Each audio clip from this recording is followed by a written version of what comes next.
of you have never watched me before and haven't subscribed, please do so now and share it with your friends. And I'll tell you a little bit about me. So I've been on keto for about 5 years. Low carb keto. If I'm real strict, I go to keto, but I can't stay on it forever like you can. But I call it low carb keto because sometimes you're really strict and sometimes you gotta have some peanut butter. So if you don't mind, share me out so I can touch others. No, I don't get paid, but I love to share. Sharing is caring. So today I'm gonna make some peanut butter fudge. So I have a peanut butter addiction. Have never told anybody before, but I'm telling you, and you probably already know because I make so many things peanut butter. So with that confession out of the way, I'm gonna get right into the peanut butter fudge. Okay, so I went ahead and melted 1/4 of a cup of coconut oil. For those of you that are not familiar with coconut oil, it has MCT oils in it, and it's really good for you. It stops the cravings, bunch of different things. Look it up. It's really good stuff. So we get the unrefined kind. It's better. Like I said, Google it or whatever search engine you use and find out some good things about this. I use it a lot. So anyways, I use 1/4 of a cup of that. And I'm going to go ahead and put 1/2 of a cup of, that's right, peanut butter. I use, to be honest with you, I use a little bit of different kinds. Whatever's on sale is kind of what we get because it really all has about, unless you get like the sugar-free or stuff like that. But like I said, sometimes I'm like a dirty keto. Sometimes I call it like a low carb. But this right here that we're using, and I go through a lot. So like I said, we get what's on sale.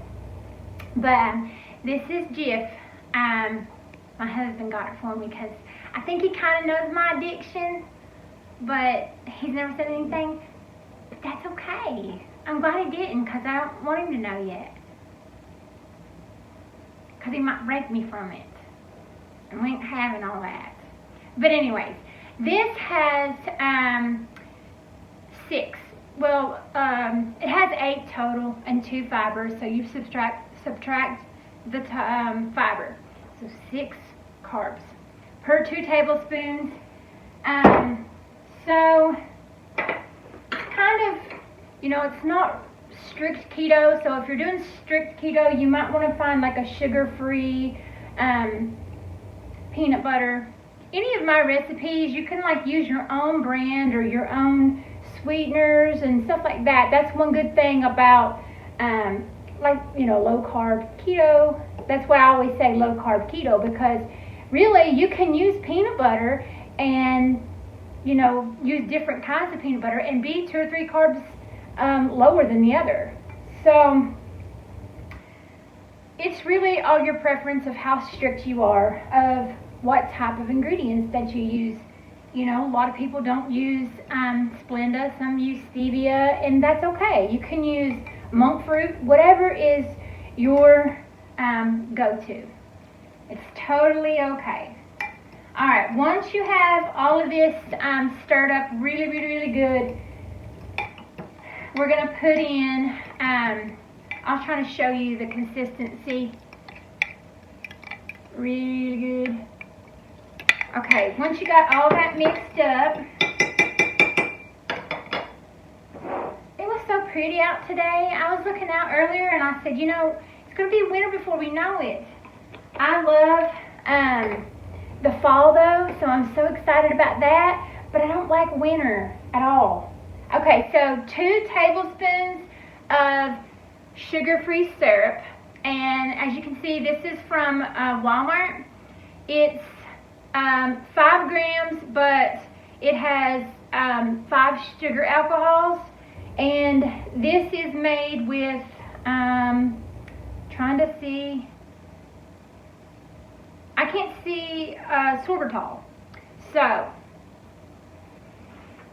like I said, there's all kinds of different brands of sugar-free syrup that has different kinds. This has 0 carbs in it, but you can use whatever brand that you feel comfortable with. And we're going to use 2 tablespoons of this. Woo! That was a little much. I don't have a syrup addiction, but you couldn't have told it with that extra dollop in there. But it's okay, because I like sweetness too. And it's Saturday, so this is kind of like a treat. Are y'all convinced? Okay, so once you get that all stirred up really good, I'm a horrible camera person, just so you know. You probably already figured it out. It's okay though. As long as y'all know how to make you some fudge, that's all that matters. Okay, so I went ahead and put my sheets in there. It depends on how thick you want your peanut butter fudge, is how many you're gonna make. I sometimes make them kind of thick, but it's a lot of sweetness. So you can get about 12 if you want them kind of thin, and you just pour them right in there. I'll show you. You just pour that right in there, and like I said, you can make anywhere between 9 and 12. It depends on your thickness. This thickness, I went ahead and made some. This thickness right here made 9, and I'll show you. I put them in these cups because anybody that's familiar with coconut oil, when you cook with that, it's like really sticky, and because it melts really fast. So I use these liners, and you see, there you go, fudge. That simple. But that's that thick. If you want it thinner than that, you could probably make 12, but this makes 9. So I'm gonna go enjoy these with some tea. If you haven't watched my video from last night, I made some great tea. It's called Twisted Tea with Lipton tea. It's really good. So if you haven't watched that video, go watch it. Have a good night.